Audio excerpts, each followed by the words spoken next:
Yo guys, may isi-share ako sa inyo. Ito, isang playground dito sa SM. Katulad niya, no?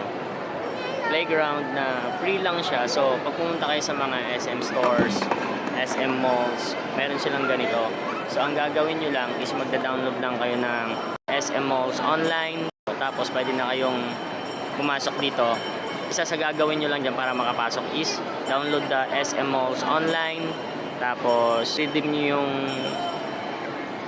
nyo yung lalabas doon na parang ano niya, yung parang free coupon niya. So, papakita ko sa inyo, tara. Yung step 1, ang una nyong gagawin, download SM Malls online app sa Play Store or sa Google Play Store. Tapos, step 2, search nyo yung Summer. Tapos, confirm doon sa app mismo sa homepage.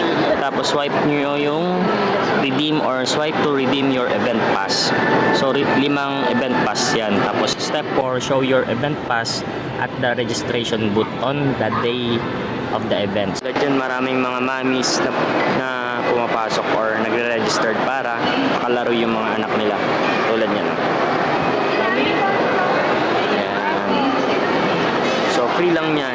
Free lang makakapasok yung mga babies and mga kids nyo kapag nag-register kayo at nag-download kayo ng SM Malls online. Ito yung isa sa mga games, bowling. Tapos ito, di ko to alam, stage na parang may picture taking. Tapos yun, yan. Parang picture booth. Tapos soccer. Yan, soccer. Tapos go. So, every SM stores, iba-iba yung ano, iba yung different game siya o iba-iba yung laro na nakalagay or naka-install. So dito sa SM Masinag is ang mayroon dito golf, bowling, tapos yung soccer, tapos yung parang picture booth niya, yan. Tapos yun, ito. So pag nag-download kayo ng SM Malls online na app, magre-registered kayo doon, i-confirm nyo, tapos meron kayong 5 coupon na pwede nyong i-redeem. So ngayon, sa akin, nag-redeem kami ng 2 coupon. So meron pa kaming 3 coupon para i-redeem until May 31. So yun, pwede nyo nang dalhin ng mga anak nyo hanggang May 31 this year. Wala kayong babayaran mga mother. It's a free coupon. So free to download the SM Malls online. Tapos magkakaroon na kayo ng coupon, 5 coupon until May 31 yung redemption.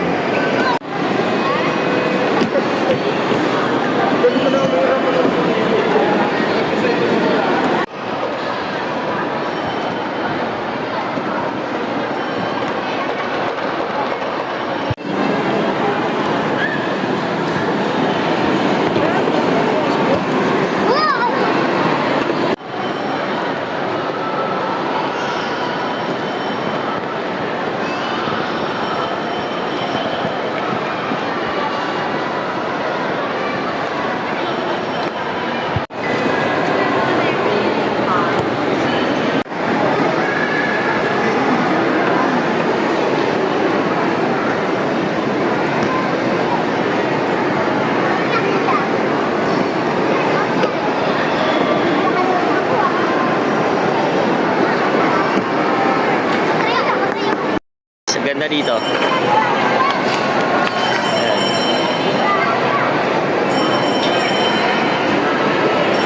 So, punta na sa mga SM stores.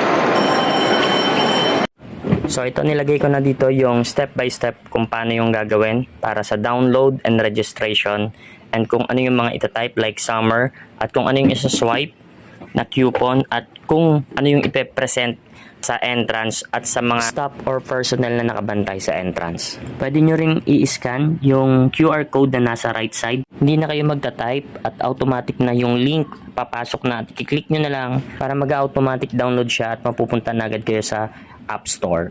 Please don't forget to support my FB page. Please follow, like, and share. Maraming salamat!